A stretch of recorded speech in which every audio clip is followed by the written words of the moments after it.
Let's mic आज का अखबार। नमस्कार, लेट्स माइक में आपका स्वागत है। आज का अखबार के साथ मैं राखी जैन। द न्यूयॉर्क टाइम्स से प्रकाशित लेख ट्रंप हमें ठग रहे हैं।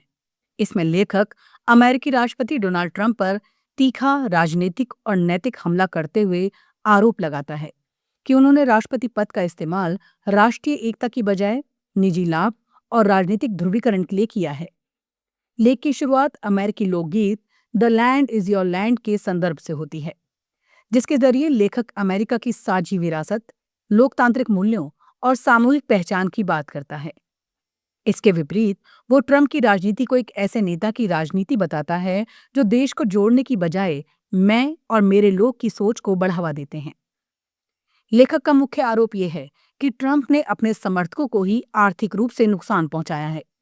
वो ट्रंप के नाम से लॉन्च किए गए क्रिप्टो करेंसी का उदाहरण देता है, जिसमें निवेश करने वाले लाखों लोगों को भारी नुकसान हुआ, जबकि ट्रंप और उनके कारोबारी उपक्रमों को अरबों डॉलर का फायदा हुआ। लेख के अनुसार ये सिर्फ एक कारोबारी सफलता की कहानी नहीं, बल्कि सत्ता और निजी कमाई के खतरनाक मेल का उदाहरण है। लेखक का तर्क है कि राष्ट्रपति पद का इस्तेमाल निजी धन अर्जित करने के लिए नहीं होना चाहिए।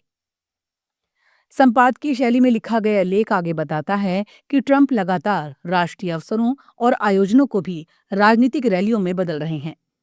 अमेरिका के 250वें स्वतंत्रता वर्ष के समारोह का उदाहरण देते हुए लेखक आरोप लगाता है कि ट्रंप ने राष्ट्रीय एकता का संदेश देने की बजाय अपने राजनीतिक विरोधियों पर हमला करने और विभाजनकारी मुद्दों को हवा देने का काम किया। उसके अनुसार ट्रंप की राजनीति हमेशा हम बनाम वे की रही है, जिसने पूरे देश का प्रतिनिधित्व करने की भावना दिखाई नहीं देती। लेख में पूर्व राष्ट्रपति बराक ओबामा के एक भाषण का भी उल्लेख है, जिसमें उन्होंने लोकतंत्र, नागरिक भागीदारी और सामाजिक एकता की बात की थी। लेखक ओबामा के विचारों को अमेरिका के लिए अधिक सकारात्मक रास्ता मानता है। उसका कहना है कि अधिकांश अमेरिकी लोग लगातार गुस्से, नफरत और विभाजन नहीं चाहते, बल्कि निष्पक्षता, सम्मान और एक दूसरे के साथ मिलकर आगे बढ़ने का रास्ता चाहते हैं। कुल मिलाकर द न्यूयॉर्क टाइम्स का ये लेख केवल ट्रंप की आलोचना नहीं है, बल्कि अमेरिकी राजनीति के मौजूदा माहौल पर भी टिप्पणी है। लेखक का संदेश है कि देश को ऐसे नेतृत्व की जरूरत है जो लोगों को जोड़ने का काम करे, ना कि उन्हें बांटकर राजनीतिक लाभ उठाए।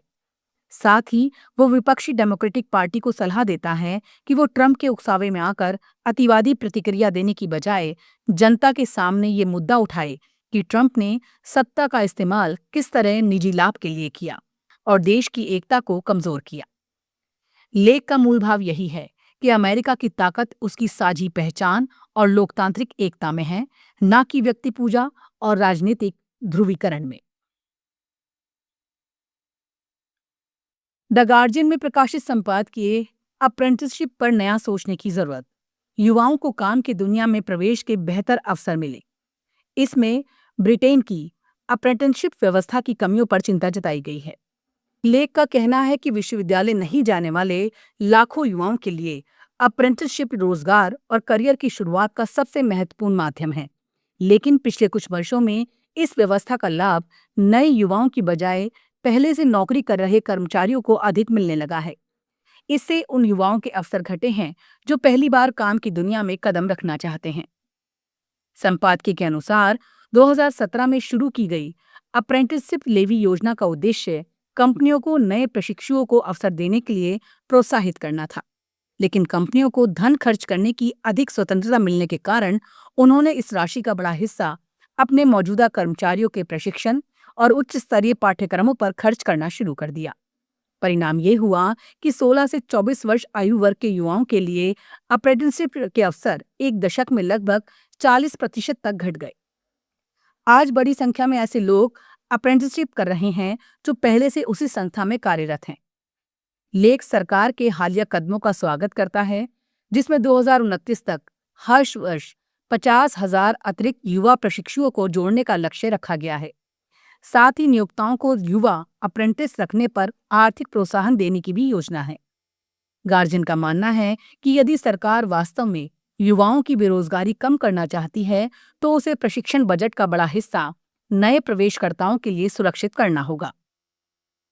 संपादकीय ये भी रेखांकित करता है कि रोजगार के अवसरों की कमी केवल आर्थिक समस्या नहीं है, बल्कि इसका असर समाज और लोकतंत्र पर भी पड़ता है। जिन इलाकों में बेरोजगारी और अवसरों की कमी अधिक होती है, वहां असंतोष और राजनीतिक अस्थिरता भी बढ़ती है।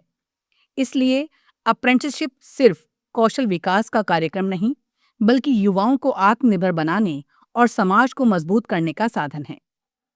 कुल मिलाकर द गार्जियन का संदेश है कि अप्रेंटिसशिप की मूल भावना नए युवाओं को रोजगार की दुनिया में प्रवेश दिलाना है। यदि प्रशिक्षण के लिए उपलब्ध संसाधन अनुभवी कर्मचारियों पर ही खर्च होते रहेंगे, तो युवा पीढ़ी पीछे छूट जाएगी। इसलिए सरकार को स्पष्ट नीति बनाकर फंड और अवसरों को उन युवाओं तक पहुंचाना चाहिए जिन्हें अपने करियर की पहली सीढ़ी की सबसे अधिक जरूरत है। अल जजीरा में प्रकाशित लेख स्ट्रेट ऑफ हॉर्मुज में जहाजों पर हमले, शांति वार्ता पर इसका क्या असर पड़ सकता है। इसमें बताया गया है कि ईरान और अमेरिका के बीच चल रही नाजुक शांति वार्ता के दौरान स्ट्रेट ऑफ हॉर्मुज में वाणिज्यिक जहाजों पर हुए ताजा हमलों ने तनाव को फिर बढ़ा दिया है। लेख के अनुसार ओमान के तट के पास एक गैस टैंकर में अज्ञात प्रक्षेपास्त्र लगने से आग लग गई, जबकि कुछ रिपोर्टों में दावा किया गया कि ईरानी रेवोल्यूशनरी गार्ड ने 2 जहाजों पर मिसाइलें दागी। हालांकि इन घटनाओं की पूरी पुष्टि नहीं हुई है, लेकिन उन्होंने पहले से ही संवेदनशील वार्ता प्रक्रिया को और जटिल बना दिया है। लेख बताता है कि स्ट्रेट ऑफ हॉर्मुज केवल एक समुद्री रास्ता नहीं, बल्कि वैश्विक ऊर्जा आपूर्ति की जीवन रेखा है। युद्ध से पहले दुनिया के लगभग 20% तेल और गैस की आपूर्ति इसी मार्ग से गुजरती थी। फरवरी में शुरू हुए अमेरिका, इजराइल और ईरान संघर्ष के बाद ईरान ने इस रास्ते पर कड़े नियंत्रण लगाए, जिससे जहाजों की आवाजाही बुरी तरह प्रभावित हुई। हालांकि जून में हुए अस्थायी समझौते के बाद यातायात धीरे धीरे बढ़ने लगा, लेकिन अब जहाजरानी कंपनियां सुरक्षा को लेकर आशंकित हैं। अल जजीरा का कहना है कि असली विवाद केवल जहाजों पर हुए हमले नहीं, बल्कि स्ट्रेट ऑफ हॉर्मुज के भविष्य को लेकर है। ईरान चाहता है कि इस रणनीतिक मार्ग पर उसका प्रभाव और नियंत्रण स्वीकार किया जाए तथा संभवतः जहाजों से कुछ शुल्क भी लिया जाए। दूसरी ओर अमेरिका समुद्री आवागमन की स्वतंत्रता के सिद्धांत के तहत किसी भी ऐसे प्रबंध का विरोध कर रहा है जिसने ईरान का नियंत्रण बढ़े। यही मुद्दा वर्तमान शांति वार्ता में सबसे कठिन बाधाओं में से एक बन गया है। लेख में यह भी उल्लेख है कि हाल ही में दिवंगत ईरानी सर्वोच्च नेता अयातुल्ला अली खामनेई के अंतिम संस्कार के दौरान लाखों लोगों की मौजूदगी को ईरानी नेतृत्व राष्ट्रीय एकजुटता के प्रतीक के रूप में पेश कर रहा है। वहीं अमेरिकी राष्ट्रपति डोनाल्ड ट्रंप ने फिर चेतावनी दी है कि यदि समझौता नहीं हुआ तो सैन्य कार्रवाई दोबारा शुरू की जा सकती है। ईरान के विदेश मंत्री अब्बास अराक्ची ने ऐसी धमकियों को समझौते की भावना के खिलाफ बताया है और कहा है कि धमकियों के माहौल में आगे की बातचीत मुश्किल होगी।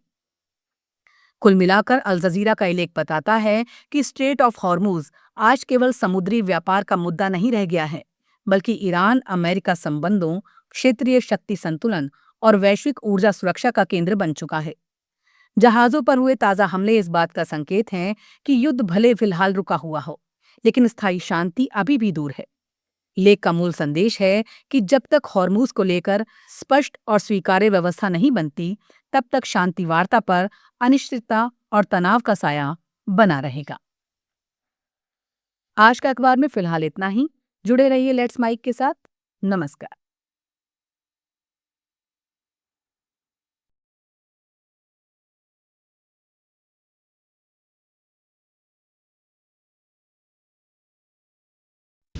आप सुन रहे थे let's mike more than radio. Follow कीजिए हमें हमारे सोशल मीडिया प्लेटफॉर्म्स पर।